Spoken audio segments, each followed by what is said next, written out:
It's actually really surprising how many people open Blender, they stare at the default cube like this, and they don't really have any ideas coming to their head. They don't know how to start their block out. They don't know how to build shapes. I'm going to try my best in this video to solve that problem for you. So let's hop right into it.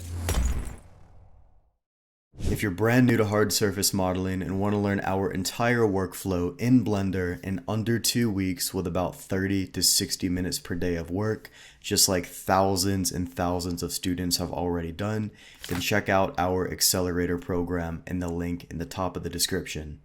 Whenever I'm starting a new scene, I don't have any sketches, I don't have any ideas in mind most of the time, and I just play with shapes in the viewport, but you need to know where to start. So for example, if I wanted to start building a shape here, just using the default cube, I might start by giving this a little bit of variation. So maybe I'll scale it down, scale it a bit on the X, and then maybe I'll go in here and scale these two edges right here on the Y axis, right? Then we'll just apply the scale right there. Maybe I'll move this forward a little bit. And then maybe what I'll do is I'll come in here and I'll just add in some bevels. For example, I could bevel these edges right here. I could bevel these edges over here on the back, just like that. And then I could just go in here and then shade auto smooth. Now this isn't the default cube anymore, but it is some sort of shape that we could start building on top of. It's not complex, it's very simple, but it's a starting point even if you're a beginner. A big mistake I see a lot of people do at this point is they just make very mundane, like default operations. Like they'll add in a big bevel here, then they'll mirror it, and then they'll, hop in and make like some big Boolean operation without giving any thought as to how the shape should be working with other shapes. So instead what I recommend doing is playing with a bit of a different shape language, and I'm going to kind of show you what I mean. So say I came in here and then I inset this face, and then I inset this face one more time, and then I just move this face up a little bit. Maybe I scale that up, or I could just leave that alone and then just kind of scale this in some more, just like that.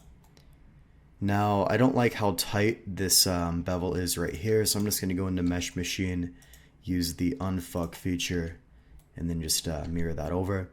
Then we'll just go to Shade Auto Smooth here.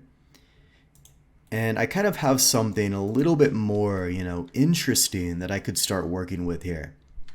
So let's say I went in and maybe on this particular piece, let me actually sharpen these areas here so we can see it just like that. Now we don't have any bevels here yet. We also don't have much, added to the model. But maybe what I could do here, a lot of people just keep it as is. You can actually move faces to actually, I don't know how to best explain this. It's very intuitive, but if I move this face in this direction, or even in this direction here, let me turn on cavity so you can see the outline a bit better. Notice how this kind of makes the shape a little bit more interesting in one direction by just going a little bit on one axis or a little bit on the other axis. In this case, I'm just going to go ahead and move this forward a little bit right to about here, just like that. And then we can just go back into our edit mode. And maybe I'll take this area here and I could slightly scale that up. I think the best way to do this one is G twice to just kind of slide that. That should keep it maintained on the right axis. And now we kind of have this shape right here. Now watch what's going to happen once I apply some bevels to this, right? Well, first of all, let me unmark the sharp edge right here so we don't have any, because if this is marked as a sharp and I add in a bevel, you're going to see these sharp lines right here. So you actually want to, you can either do this in hard ops, unmark that edge, or just go in and then right click in edge mode, clear sharp. Both do the same thing. So maybe I could come in here and then just bevel that area real quick. And then I could come up here and then bevel this upper portion a little bit, just like that. And that looks good to me. Now we have a much more softer, more interesting shape here by just applying a bevel and moving the face in one direction. So already, I had no idea what I was going to make at the beginning of the video. I didn't know what it was going to look like. I just played with a few shapes here. I moved some faces and then I added some bevels. And when you're doing that, compare this to, let's take the same shape. I really want to emphasize this point. Let's take the same shape here. Roughly the same shape, right? And I'm going to do the same thing I just did before. I'll do it a bit quicker so we're not wasting time here. But imagine, I do the same exact thing here. Same exact thing I did before. But this time I just came in and then, maybe I did something like this without really thinking about the overall, shape structure. Look at how much more awful this shape right here looks compared to this one over here. This one is more visually appealing. This one is softer. The details can be balanced in one direction now. This one is what a lot of beginners will make because they're not really looking at how the shape looks itself, right? So be very careful. You might know all the modeling tools in the world, but it's about how you apply those tools to actually make shapes that read a little bit better to the human eye. So I'll go ahead and hide this one for right now, and let's go back to this guy right here. Now that we have a base shape, what I could do is, for example, I could come in, maybe add in a mirror modifier, and then just make this a bit more thin. So now I have like a thin type of shape here. I don't want to go too large, that'll look strange, but you can experiment with different sizing and shapes on that. So I could add in a mirror, and then maybe just apply that mirror right there. And then at this point, I can start adding in micro details to kind of elevate the shape a little bit more. Now, I'm not going to go too deep into this in this video because that's better suited for like a course or a modeling tutorial.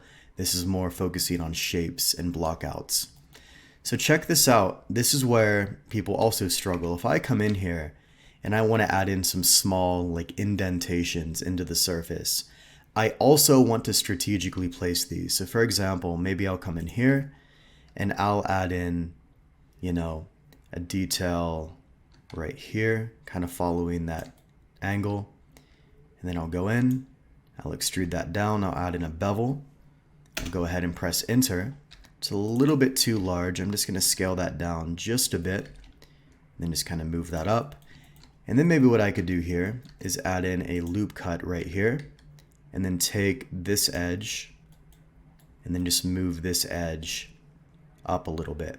So now I have a little bit of that shape. And maybe I could bevel this area right here, just like that.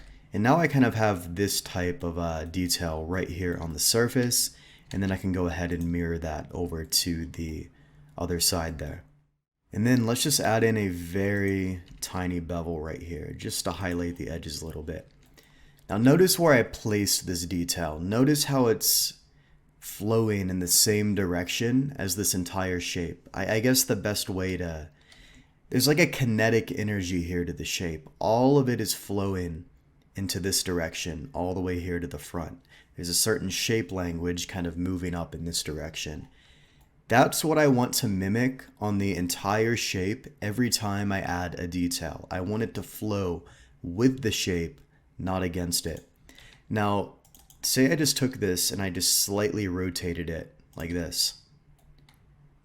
This could actually work technically. It's kind of breaking the rules a little bit, but maybe if I moved it here and then I placed it over here, this just looks a lot more strange, right? The placement just feels off. Something about it just doesn't look good, or maybe I put it all the way, over here in this random place. The placement really matters with these types of details. Now, I'm not saying this initial placement is right. I could have just as easily broken the shape language. That's also something you could do. That's one way to design. That would be breaking the structure a little bit. I could also have moved this to the front if I wanted to do that. But just for this particular example, I kind of like the momentum flowing in the same direction here. And then what I could do, for example, is I could take these same details, maybe I'll duplicate them, and then this time I'll just make some small details here going against the grain a little bit, right there in the top. And I could kind of put those more towards the front. Just playing with structure, playing with the location, things like that. So that could go in the front maybe. Maybe even a little bit closer to the front. And I could also move that down if I wanted it to be a bit deeper. And I could do a small detail like that right there on the front. You kind of get the idea. And you can see all I've really done here is added in these micro details that we didn't have before. So now we have a shape that's a little bit more interesting compared to, something like this, right? I'm very strategically placing the details. I'm looking at the flow of the shape, and I'm either following the flow or I'm coming in here and kind of breaking the flow a little bit right there on the front. And again, the placement matters, because if I put these details like right here next to these, let me move that up a little bit. It just looks weird. Like something about it doesn't look right. It's really an intuitive feeling. And if you're new to this, you'll get better at this over time, after repetition, after kind of training your eye. So it's important to look at like other people's work as well to see how they're doing it, like on ArtStation and stuff like that. Now the next thing I could do is maybe make a larger bevel here on the outside, just like that. And that could potentially, let me just mirror that again. That could potentially make it look a bit softer as well. I'm gonna go ahead and smart apply just so the scene's a bit quicker. And now we kind of have this shape right here. This is annoying me. I'm gonna go to overlays, turn off extras, there we go. Now one thing I like to add in my shapes as well is a little bit of a, you can take a plane and then kind of bisect it. So check this out. If I add in a plane, maybe I rotate this plane 90 degrees, and then I just add a very, very tiny solidify modifier, like very thin, like that. And then I run a Boolean right here. You can kind of add details like this, like shapes cutting through the object. I could technically also do it there through the middle, like down here. That could work. I could also do both. I could do one through the middle there, and then I could do one through the actual top area. I could even rotate this and maybe place this detail here towards the front, like that, or more towards the back, kind of following the 70-30 rule. My opinion, I don't like this as much as this direction here, so I'm just going to scale that up and just make sure that solidify is very, very thin. It's very, very tiny, right about there.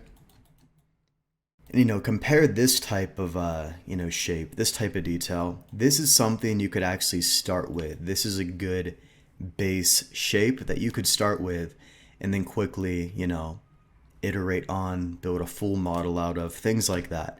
So this took me about the same amount of time as, this one here would have taken me, right? But this one here just looks weird, looks strange. I see a lot of beginners, they might do stuff like this and they just don't really care for how the shape looks, right? Let me mirror that one to this side, and you can just see the night and day difference between this one here and then something that a beginner might do where they're not really thinking about it.